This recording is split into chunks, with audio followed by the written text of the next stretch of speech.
friends, and welcome back to another edition of Conservation Stories. This is a podcast brought to you by the Sandhills Area Research Association, or SARA, as we say, because it's a lot easier to say than that whole big old long phrase. And I am not actually going to be the host today. We're kind of going to flip the script on you because you've probably listened to several of our podcasts, and maybe you're wondering, who is the host? Tillery Timmons-Sims. Like, who is this unknown person? And why am I listening to her? And how come she knows about all of these random facts? So, on the advice of the producer, I have asked my friend Nick Bergfeld, who has been the host of the number one syndicated radio show, non-syndicated radio show in Lubbock, around town, which was a great podcast. Are they out there somewhere where people can hear them? You can still find them on Texas Tech Public Media website as well as on Spotify, but unfortunately we're no longer broadcasting on air. So sad, because they were really good, and a lot kind of the format I think that we have of, local folks and what's happening, maybe more on the rural side than in the urban side, but real similar. So Nick and I met, 2019, I think. Yeah. And I'm not actually sure how we met, but I think it had something to do with hemp, which will be part of this conversation, I am sure. So I would like to just pitch it to you. Sure. And let you try to interview me. Yeah, it sounds great. Well, hey, y'all. I'm Nick Bergfeld. Very excited to be here today and to talk with my dear friend Tillery about her life and all of the things that she works on for the betterment of our community out here. I've gotten to know Tillery over about 7-8 years and seen her energy and drive and motivation really move the needle on a lot of different topics here in West Texas. And so the opportunity to help shed a little bit of light on who this amazing person is, for me, is just a lot of fun. So I'm going to get a kick out of this. It's going to be fun. I'm a little nervous, I must admit. Too funny. So Tillery, I just want to start by saying, how would you describe your connection to West Texas? Well, fourth generation farm family. Both sides. My dad's family settled in the Ropesville area, and my mom's family in the Needmore area, and then Union. And Union originally over on the way to like Lamesa Welch, that Union, because we have a lot of Unions and a lot of Needmores in Texas. So, and then Needmore, and then their parents eventually bought land in Terry County across the turn row from each other. And that's how they met. My dad was at Ropesville High School and my mom was in Brownfield. And then I married local boy. He was not a boy. He's 8 years older than me. So I do recommend actually marrying a grown man. It's very helpful.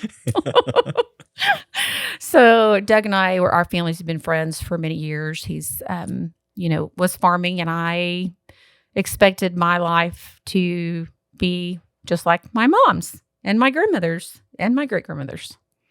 And yet here I am living in town. Lubbock over time, starting as a farm community, has grown a lot over the years. Mm-hmm. And as a part of that, we have a lot of folks in the community now that don't necessarily have a strong connection to what farm life is like. That's true. What were some of your experiences like growing up in farm life? So I think when I was growing up, it was, I look at our culture, and I know this is just my opinion, but I divide our culture between pre-GMO and post-GMO. Oh. And I don't have any issues with the science of GMOs. I think it's like every type of innovation, it comes with positives and negatives, and I think it changed a lot of our culture in the way that I grew up. The innovation has changed the need for, kids to be on the farm as much, and so it was really my generation where I started seeing like some of my friends, they might be in farm families, but they're not living on the farm, and then my kids' generation was definitely a mass exodus from the small communities into Lubbock to really get into private schools and, live more of a city life, And so it's changed a lot. And I just have so much respect for those folks that are still out there, It's hard here to live in the country. In fact, we'll be releasing a podcast of that my husband and I did, Doug, talking about our history in agriculture, and we went through bankruptcy. And particularly, we spent a lot of time talking about that in that episode. And I told him after we decided to move to Lubbock after about 2 weeks, I was like, there's a reason people move to town, because it is a lot more convenient than living 75 miles in any direction from a Walmart, And so the struggle of, if you're from that community, it's great, and you have deep roots and connections. But if you move into it, it's very difficult to, break into. I've got 2 or 3 really deep relationships from those times, because we actually moved from where we grew up, which is in the Brownfield area north, and so it's a hard life. And, it's a lot of stress, and everything's on the line every year. Mm-hmm. Everything's on the line every year. And probably, Lacey Vardaman will say, it's about once a decade you make a crop, and it's getting harder and harder. It's never been easy here, and I think arguably, I like what Jeremy Brown says. He's like, I think we're trying to outperform our environment, and so I think a lot of people are, embracing that idea as we come closer and closer to the end of our irrigation supply of water, Mm-hmm. So what that's like for, the people that are living in these small surrounding towns is that they have a deep sense of loyalty, and they want a lot of them to raise their kids there. They maybe did graduate from that school, and they stayed, and they had a great experience, and they want that for their kids, but they also want other things for them, and I have a friend that they moved their family out to about 20 miles out of town, and we're, coming back and forth. And she said, it's hard to live a city life and a country life. Mm-hmm. You really you have to pick. When you choose that, it's the choice of giving up a lot of things that just, they're not available. Those opportunities aren't necessarily going to be available to your kids unless you move them into town. And so a lot of people are making a lot of sacrifices to keep that culture alive. And what we would love to do is to see it not just alive, but vibrant again, And it's interesting, Nick, I remember when Walmart came into Brownfield, and people were like, this is going to kill all of our small businesses. It's going to kill all of our small business. And guess what it did? It killed all of our small businesses. And now guess what? Walmart has left.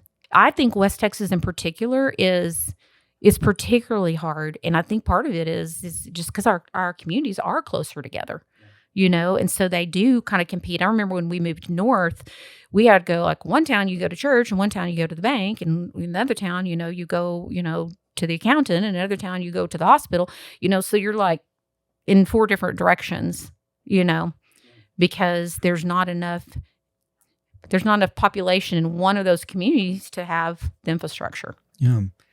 Earlier, you mentioned the role that technology has played in your lifetime in changing the way that agriculture is done out here, and increasing productivity, but also decreasing the number of individuals that are actually involved in the operations, and the consolidation of the family farm into these massive acreages. What are some of your personal experiences that you've had as a result of these changes over time? Well, for us, it meant you have to be bigger and bigger. You're making less money per acre every single year, if you're making money per acre, and so it's a matter of scale, and so you have to become bigger and bigger and bigger. And the truth is that a lot of these big, massive farms are still family farms, right? But they're just, in order to survive or in order to make any money, and most of them aren't even doing that, is that as each acre becomes less profitable, then there's a push to say, the answer is to, higher yields. This can't continue to be the answer, and the answer's got to be the bottom line has to increase. And so if the bottom line per acre is not increasing, you got to increase your acres in order to make more money. And so then you see now, cost of the land is like enormous. I'm surprising to me how much people are paying for land, and I mean, it's hard. That makes it harder to get in, and then as profits go down, then landlords aren't happy because their farm's not as profitable. And so, they are, wanting to, change tenants and, to somebody that's, they think is going to make more money. So it's there's always good and there's always bad. And, I think we don't really, until we get hit between the eyes with the social ramifications, do we ever think about what the social ramifications are going to be of technology. And I am pro technology. I mean, we actually at the moment have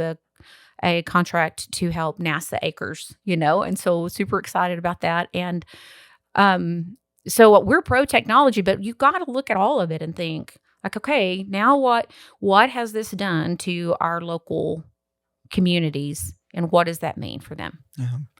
Looking at these trends over time and how, while benefits to business and productivity have occurred, the social aspects of what this does to communities is pretty tough to deal with. And for somebody who's grown up in it, it would be a very easy response to want to get away from that, to want to find something else to think about or to do, to be involved in. Where does the energy and passion come from for you in this work and still being involved and rolling up your sleeves? I think it's my grandparents. I think it's thinking about the investment of years, that people saw something. Either they saw something in this area or they came here because they were desperate. And I think that a lot of it was the second, that's that latter, that my families came here because, part of it is like the last frontier, really. If you think about what was the last frontier in the United States, and we're really part of that. We're not that old here. Our history is not that old. And I mean, as far as us as what we call white Americans, I guess, obviously there's, people here before us, but they were doing things differently, but they came here because they needed a place where they could make a living and raise their families, and they weren't finding that where they were, and so that, to me, it's that the spirit of determination that they stuck it out like through the Dust Bowl. And that, like I can remember my husband's grandma talking about like how she, in the house that we lived in before, like they built a house, the house that we lived in, we were first married, they built it in front of the original house that they lived in. And she would stand cooking on the stove with a blanket over herself and the stove because the sand was just blowing through the house. And that people made that kind of sacrifice to create what we have here. That they saw that value, and for us to just say like there's no value here, I can't see it. And I do sometimes feel, out of place because some of the things I care about, it feels like maybe aren't, as much on people's radar. But I think part of that is because there's not been the opportunity for them to be there. I grew up in a county that had a very active soil and water conservation district, and they're still one of the best, I think. I didn't know growing up any different, and it wasn't until I saw some others that I was like, wait a minute, this isn't what I remember. I remember that that you have to rent all these buses for the farm tour. Every year, people are going on this farm tour. And, I remember when they passed by our house and we're, 30 miles in the middle of nowhere, and all the kids and I were outside, and of course we also had political signs, vote for, da, da, da, da, da. So I will say that I did grow up in a family that my dad's if anyone knows my dad, he's very opinionated. And so like that, we used to say we had politics for breakfast at my house growing up, And so I definitely had that, kind of ingrained in me that like maybe even my aunt used to say, yo, that's called codependency. You didn't fix everybody's problems, But I think that's part of it is, just always seeing that my mom always thought you can always do something more efficient. And my dad is always going to fight a battle and not afraid to ruffle feathers, and those are, can be, for every strength, there's coordinating weaknesses, and I have a friend that says, but you can't mess with the one without messing with the other, and so trying to like take the best of those things that I saw and digging into those, to mean like, okay, so what are the good parts of this, and how can I spend my energy developing the strengths of that trait, and so it's been a weird process getting here, because Nick, my family was involved in it's actually on the list of cults now, and of course my parents, bless their hearts, I'm sure they're listening. Love you guys. They love and care for us deeply, and my kids tell me all the time, yeah, you made a lot of mistakes, but I never wonder if you did it because you loved us or not. I never wonder, And so I always remember how gracious my kids have been to us to be forgiving in our mistakes, So, but that was very, to use a term maybe more people are familiar with, patriarchal. So there was, it was a sin to work if you're a woman. That was just not something that was an option for me. And I also had severe, what I know now to be dyslexia and ADD, which was completely undiagnosed at the time. Nobody even heard the word dyslexia, and ADD, girls didn't have that, that was a boy thing. I did not do well in school. And then, so it didn't feel like I, had the capacity to do something besides, I'm going to be a wife and mother, right? Which is, I have some regrets on how, I think I could have been a better mother if I had probably worked, because I think that just the kind of personality that I have, but I homeschooled my kids and, spend a lot of time with them and didn't spend any time thinking about what am I going to do when they're gone. Yeah. Yeah. And, of course, then we wound up adopting Joseph, about the time they were all gone. We pretty much kind of started over with a 12-year-old from China. To continue on this, it's clear that there were a lot of barriers to you being able to find success and to be your authentic self in life. To do the work that you do today requires you to work with a lot of people who have very different views, disagree on a lot of different things. And in that world, you're known as somebody who can build community. When you think about the challenges, the barriers that you've had to overcome in your life, what are some of the experiences that you think have really helped you get to this point? Realizing the damage that black and white thinking does. That's what all cults are about. They're all looking for security. That security of this is the exact thing in every situation. And when I know what that formula is, then I'm secure. I know who I am. I think so often about Fiddler on the Roof. I don't know, that it's just such a wonderful, wonderful musical. And, it's all about him trying, what's more important to me, tradition or relationship? And for me, that has been, I would think that that's kind of just like the theme of what my life has been in the last 20 years is just like, why am I doing what I'm doing? Is it because it's just tradition or because it's what I've seen done, or, what's more important? And it's people, and the people in that are around me, my family and my community. And as, the years have gone by, I've been fortunate to, just like having Joseph, going through COVID with a little Chinese kid was really difficult here.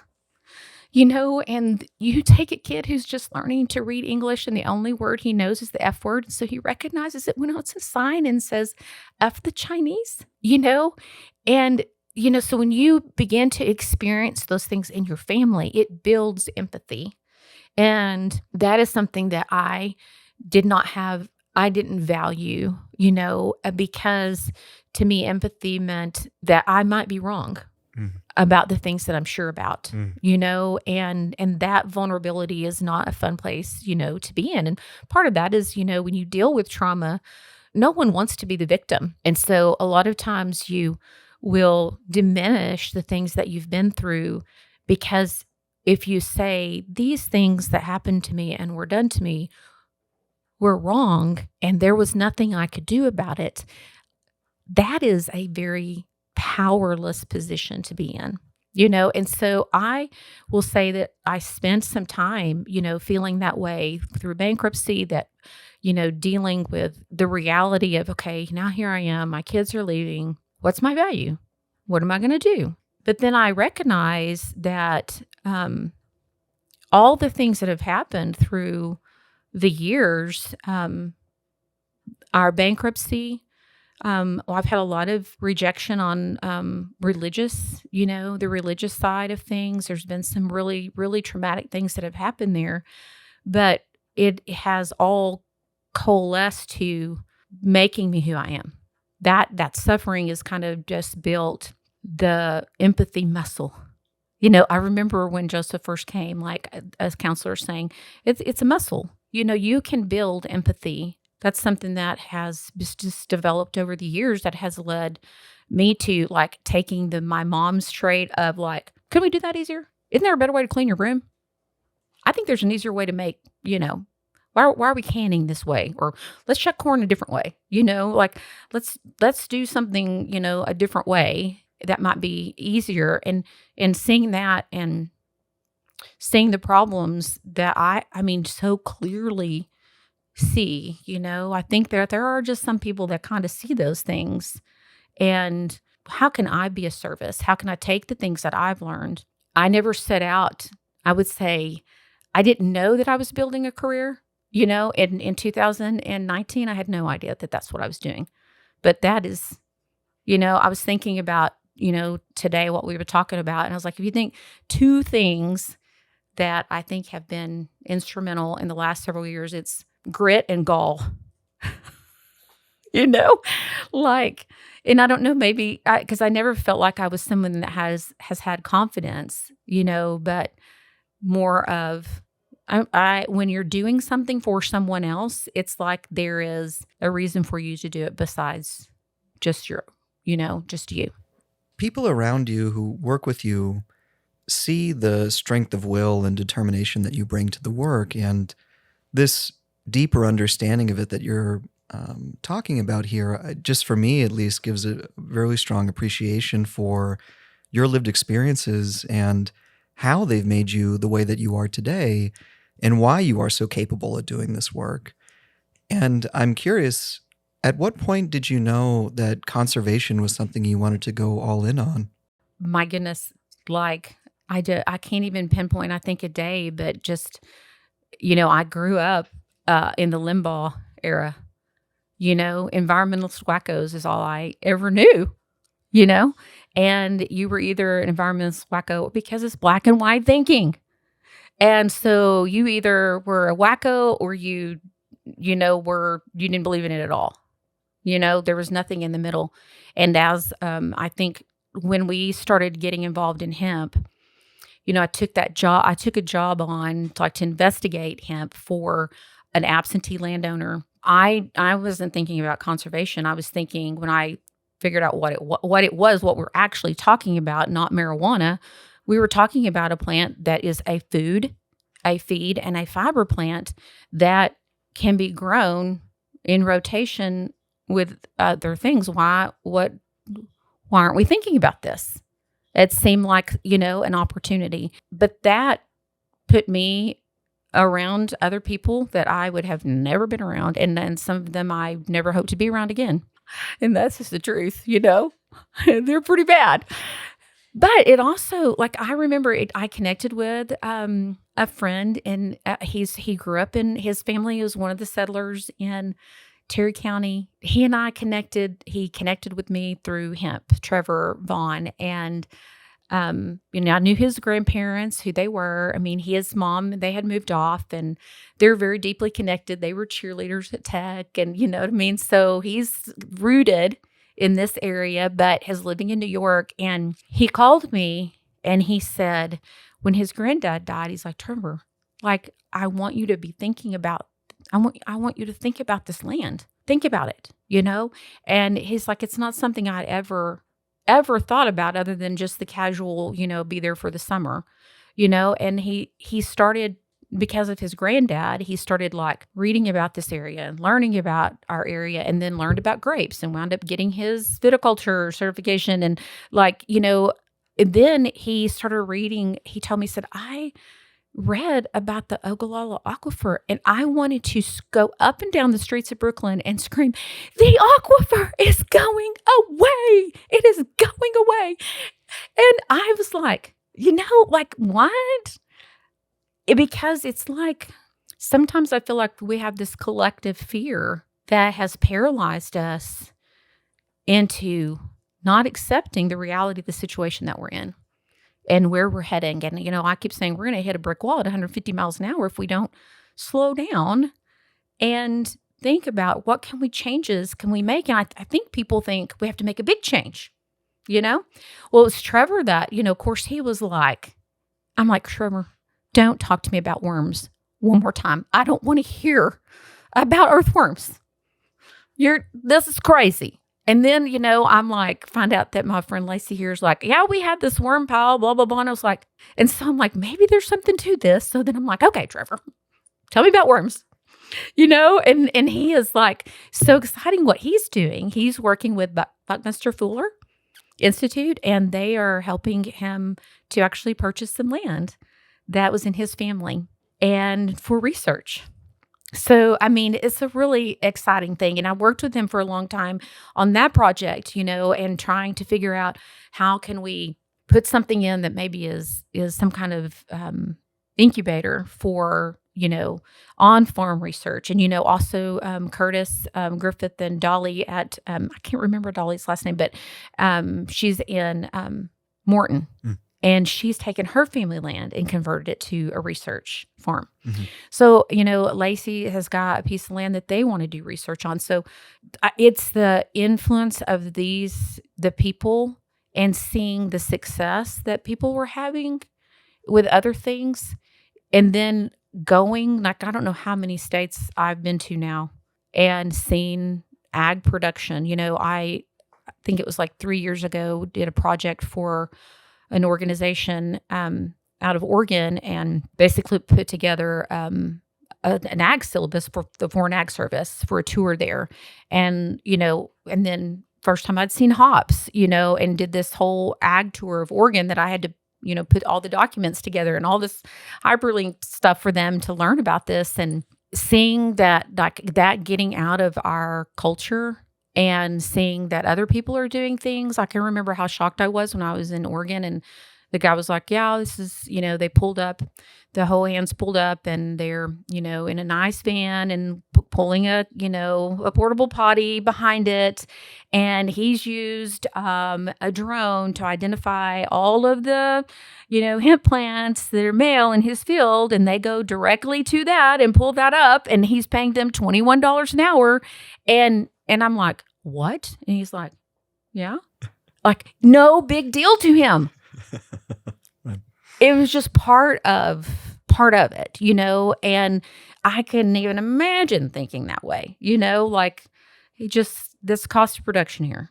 It's just, it's being exposed to people that I realized weren't crazy, but were thinking about these things, and seeing conservation in other states. Oh my goodness. We have seen so many things in Oklahoma and in the Dakotas. And, you're just like, the middle of Boston, there's so many things happening that are so good that we don't have to be afraid of.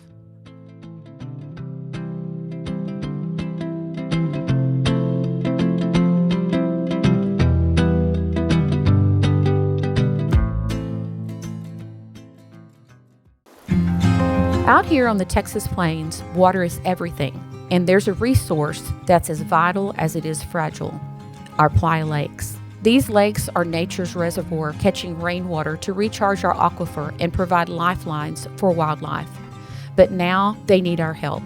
In collaboration with the Texas Playa Lakes Conservation Initiative and the Cargill Global Water Challenge, SARA has started the Our Legacy is Tomorrow's Water initiative to inspire and work with landowners to restore and protect our playa lakes. Each playa we save helps secure a sustainable water future for the generations that will be coming after us.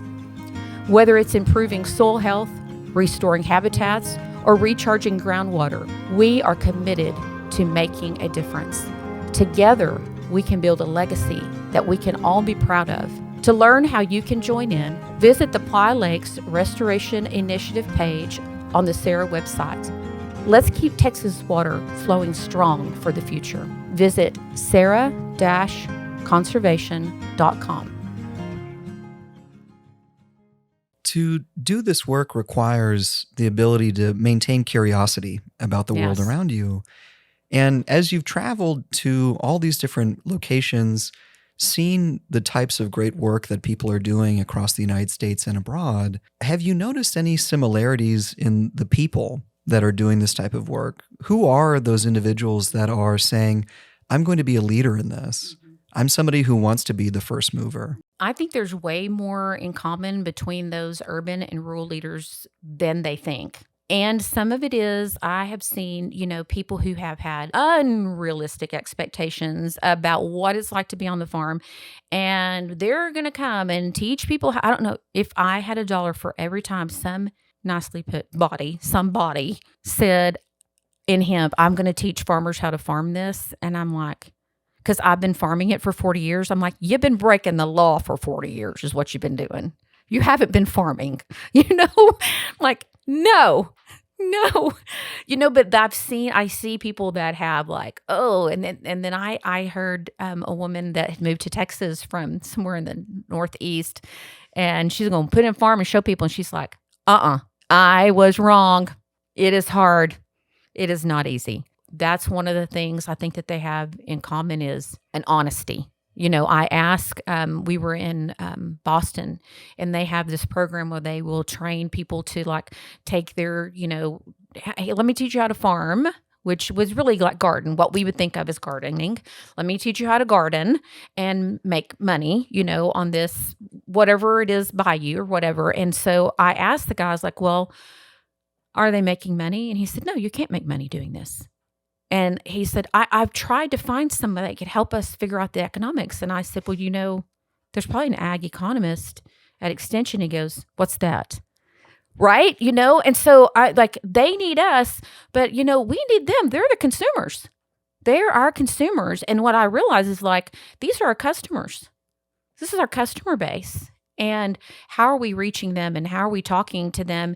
And so you have the same, people, that determination and the grit that's like, man, this is something I want to do, and I want to stay here, but I want to solve a problem, and I do think that's part of one of the things that has changed with GMOs for us is that it's not easy. It's just more efficient. And the stress has shifted some, like where is the stress of farming? It's maybe not in weed pressure anymore. You know what I mean? But now it's the fact that that I have to pay an astronomical amount for this seed in order to use this chemical. And that's cutting into the cost of my production, But what I'm seeing now is, and I'm not, I shouldn't say me. I mean, it's just what's happening is is they're like, okay, what are other alternatives? What else can I buy that's maybe not as expensive because I have to cut down on my expenses, And so I guess, to answer that question in a roundabout way is they really are the same kind of people. Mm-hmm. They really are the same. The people that I see here that still have what I would think of like the pioneering spirit, the Jeremy Browns, the Kyle Binghams, the ones that are like thinking, Cliff Bingham, that they had a dryland crop this year that was like a bale and a half an acre on a dryland crop, and no, they did not get any more rain than their neighbors did. Everybody says that, and so I'm like that.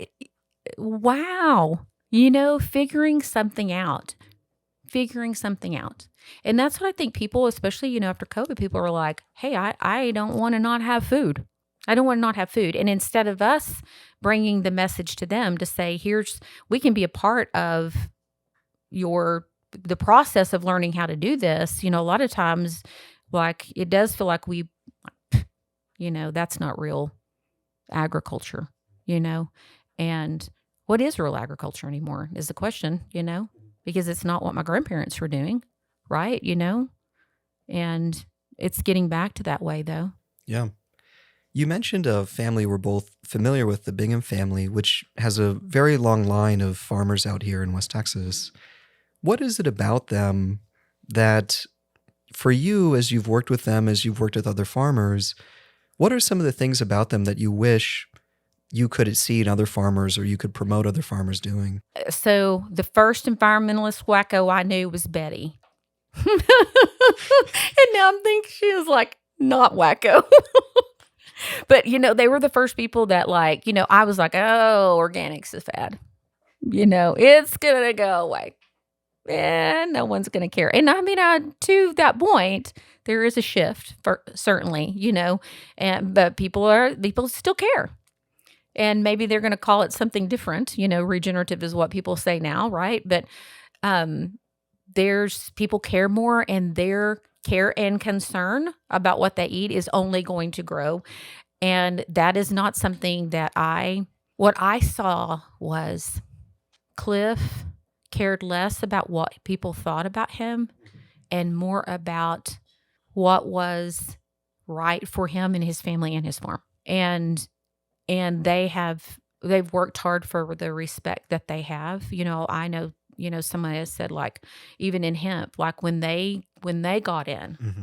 then people went, this could have potential, because they had a proven track record of maybe everything didn't work that they've done, but they've tried more things than anybody else had, and they weren't afraid of how it looked. And I think that's the thing that I wish that I was more like them, in that I cared less about what people think about me, because I worry about that a lot. I worry about it because you walk a fine line, and I try to express like what it's like to be in the middle. And we've had this conversation on episodes before where, I heard from the pulpit for years, the only thing in the middle is dead skunks and yellow stripes. So you're either on the right side or the wrong side. And literally, the guy that the cult that we were in, he would tell people, which, by the way, millions and millions of people attended these seminars, but that he was like, where is, Satan's, the bad stuff? Is it the black?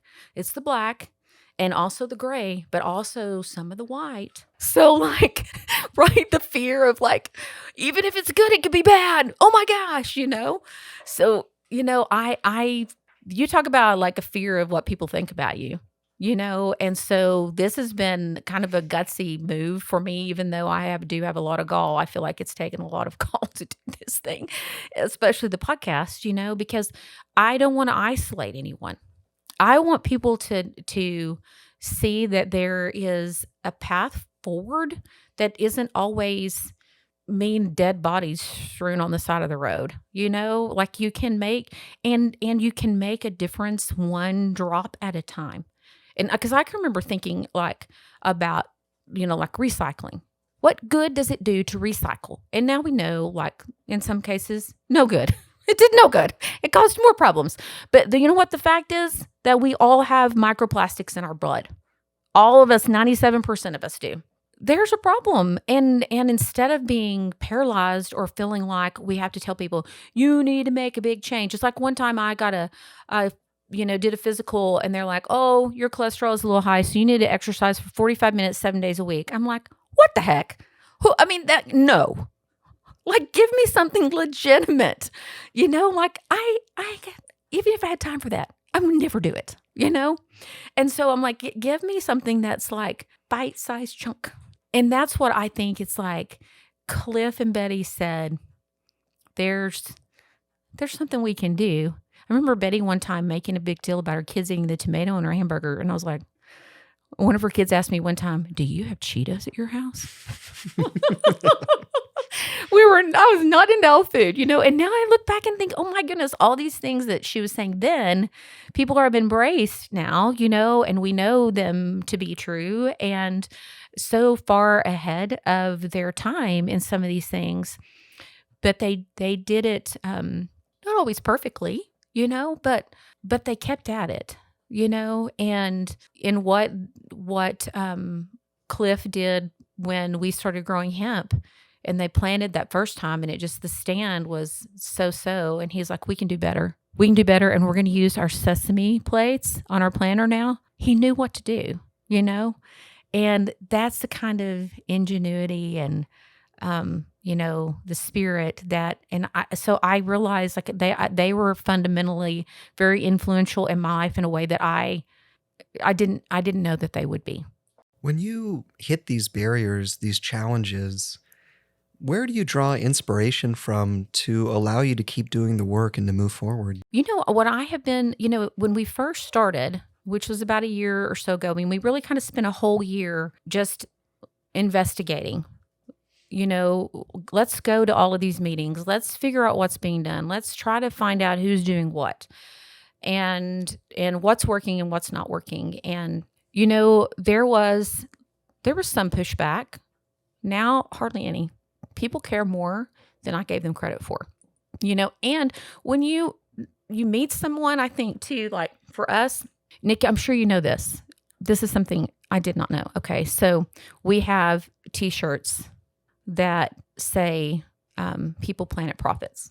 And we have a t-shirt that says stewardship is a verb and it makes you responsible. It's a quote, okay? Which, yes, we know, Doug, thank you, my husband, that stewardship is not actually a verb.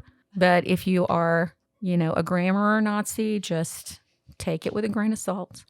When he said, the real quote from Mike was, who the hell knows what sustainability means?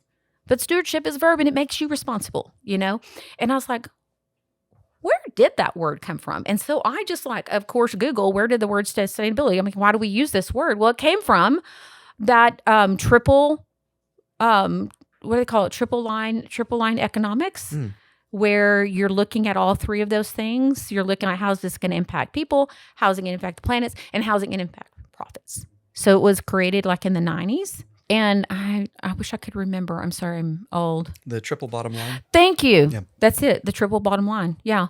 And so I think when Doug and I are in the oil and gas industry, that's where we started.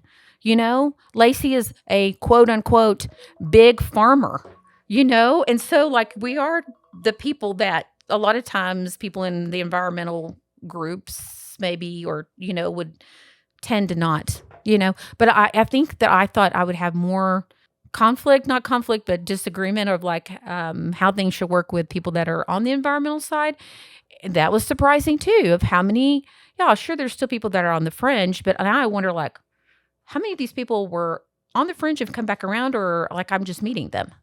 But they are concerned, and a lot of times concerned about things they don't need to be concerned about. They just don't know, and it's our, something we can do to educate them. And so I think the biggest surprise to me is people know that most people know these things need to happen. And I've been surprised at the people in the positions that really know it, and really understand, but are, also at a loss of what do we do? What do we do?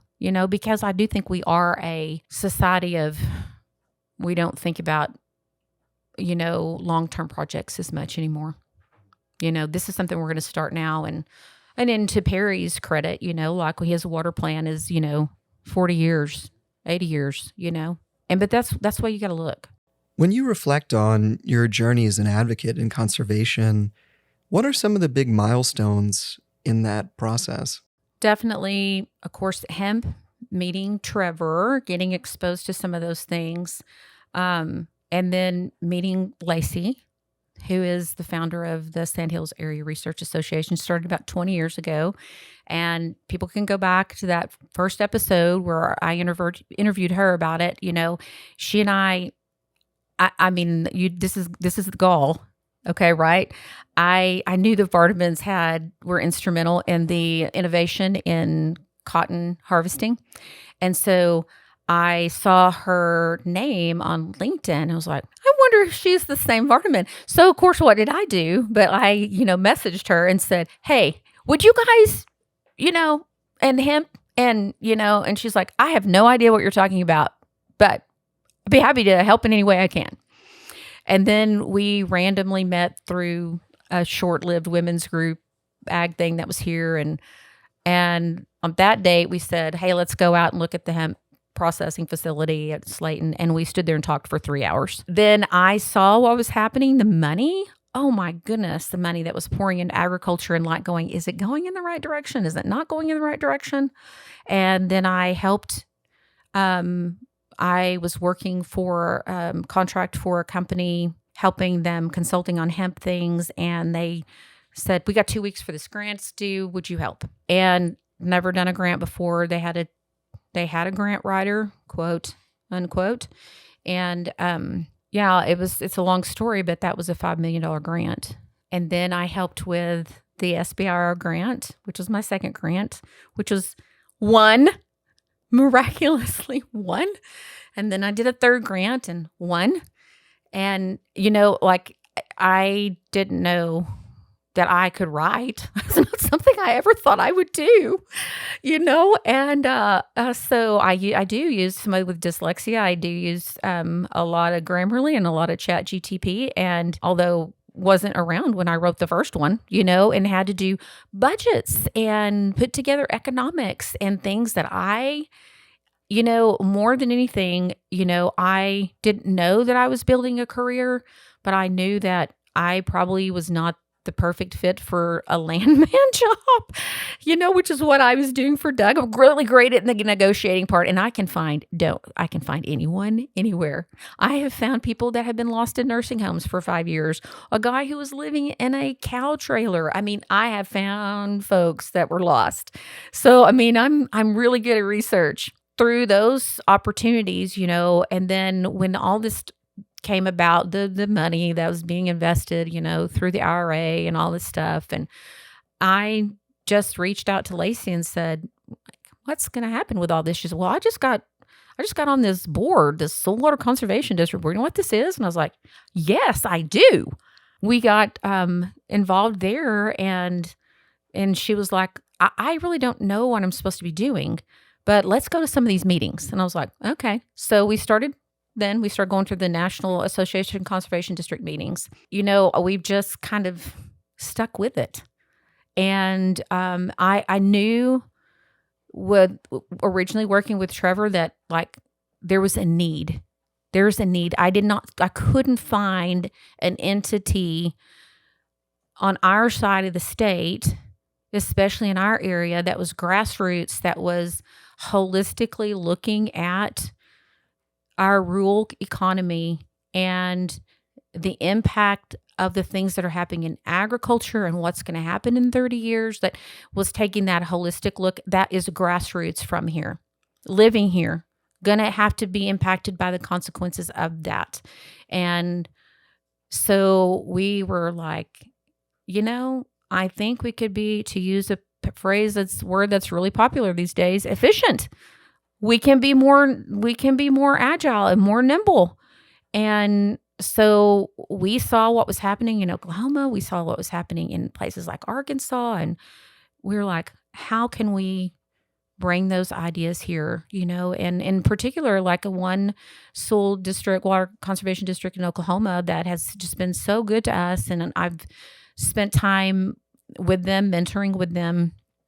And they have a rural relending program and millions of dollars that they are investing in low interest loans to rural communities. They're putting MRIs in hospitals and putting in dentist office and dance studios and little things that maybe, a bank isn't, going to necessarily want to do. And so, or, they just don't have, they're too risk adverse for that, which is, it's fine. That's right. But these are opportunities, and so it's taken us a year and a half of pushing on that opportunity to now finally feel like the door's finally opening. And so, that's, I feel like, another milestone. We've we had another, I think, milestone.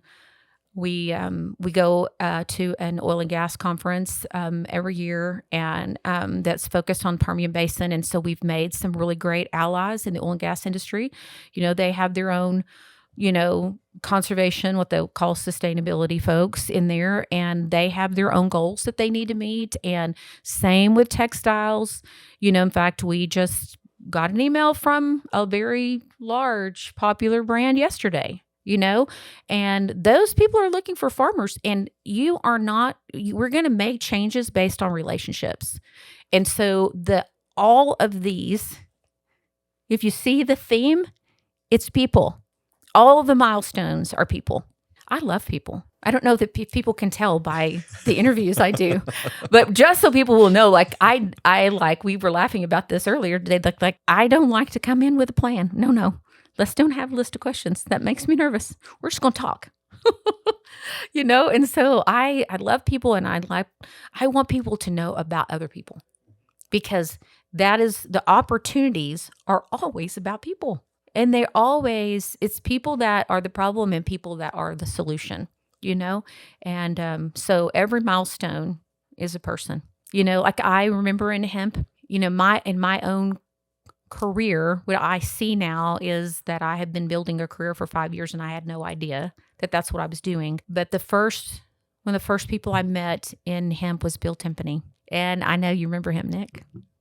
And he came to Lubbock a couple of times and then hosted me in Canada. And Bill was he owned the first company to digitize oil and gas data and sold that to IBM, then turned around and built like several other fintech companies.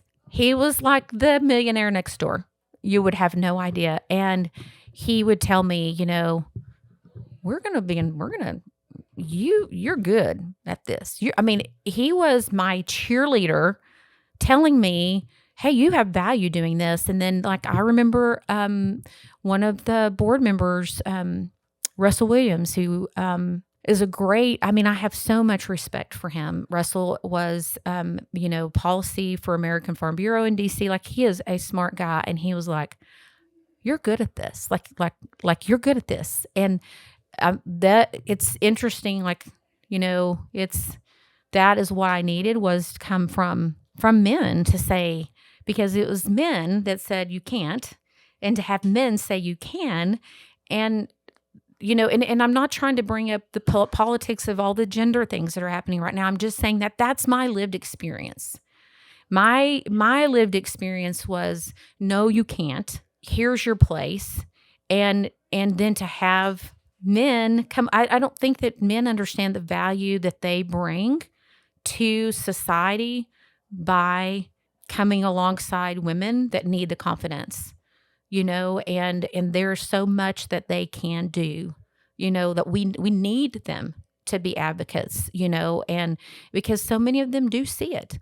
They see it, and when you see it, say it, And so unfortunately, we lost Bill a couple of years ago, and I learned so much about business from him that I had farming background in the business from that, and but just the startup knowledge that I learned from him was unbelievable. And I don't disagree that sometimes it takes somebody from the outside to recognize our talent. Yeah. For us to start believing in ourselves and the power that can have. Yes. And you have achieved so much in the time that you've been involved and gone deeper and deeper and deeper into the community that surrounds conservation, not just here in the United States, but globally. And I'm curious, what are the things that get you excited about the future in conservation? What are things that you look forward to and reflect on? I think it has to do with people again, having creating opportunities. One of the grants that we applied for and we got the grant, but we had to change our plan up for the grant, which is so awkward. But it was a 6 weeks deep dive in conservation jobs. What are the jobs in semi-arid and desert regions? Because I think a lot of times we look around us and think, who cares? It's ugly and there ain't nothing. There ain't no trees to conserve. There's nothing here.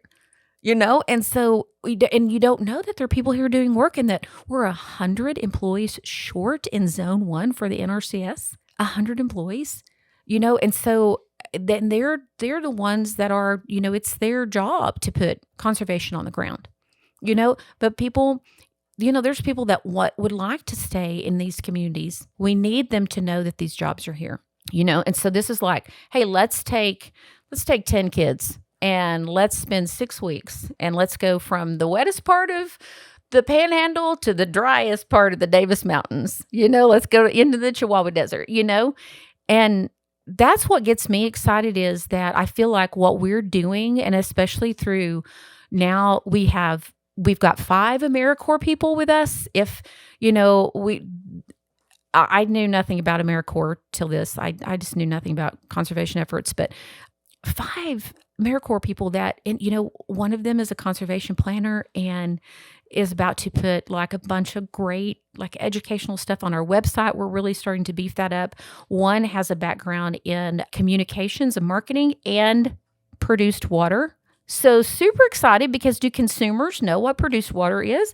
And you need to know, because guess what? It can become safe drinking water. It can become water for agriculture. Like, we need that, but nobody is picking up the torch to say, hey, consumers, this is what's coming. And what I don't want to see is people that want to end fossil fuels coming in and saying, this is bad, and like, let's get ahead of this marketing opportunity, and so what I'm looking forward to is partnering with those companies. Like, we partnered with Milestone Environmental Services on the, to raise awareness, to update the regulations or lack of regulations on energy waste, and there were oil and gas companies that wanted that done, because, and some didn't, but for the most part, yes, they don't want people to think that they are falling to the lowest common denominator, And so I think that's the things that I'm looking forward to, is the projects that are ahead of us. This opportunity that we have with NASA, and being able to recruit farmers, like, to come on and say, you can have research with NASA. You get to have, and the coolest thing about this whole program is it is starting with the farmers. It is not NASA coming and saying, we decided what research you need and here it is. It is them saying, what do you need? You come together as a board and you figure it out. That is what I'm looking forward to, is because that's how we will fund, that's how we're going to fund the nonprofit Sandhills Area Research. We do it through creating these projects, and they are mutually beneficial. An industry needs them. They're going to pay someone to do it, pay us to do it, and then make a donation to us. And then we don't have to waste our time doing any kind of fundraising and hosting, spending your time doing things that maybe are going to make you money, but they distract from the mission. So that's what I'm excited about, is I want to introduce the people that I'm meeting to this amazing part of the world. Tillery, that's all the time that we have today. Thank you so much for allowing me to be here with you. Thank you, Nick. I really appreciate it. And when they were like, you need to get somebody to interview you, I was like, who would that be? Who would that be?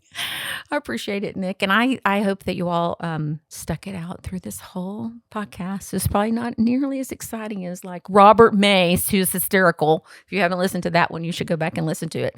So I'm not nearly as funny as Robert is, but thanks for tuning in. And Nick, thanks for being here. And friends, we are excited. Like, we're looking at the numbers of how many folks are listening, and it's so exciting to see the growing amount of people that are listening consistently. And you're valuable to us and the reason that we're doing what we're doing. So would you take the time to like and share it, because that is how we're going to reach more people. We will visit with you again on the next episode of Conservation Stories.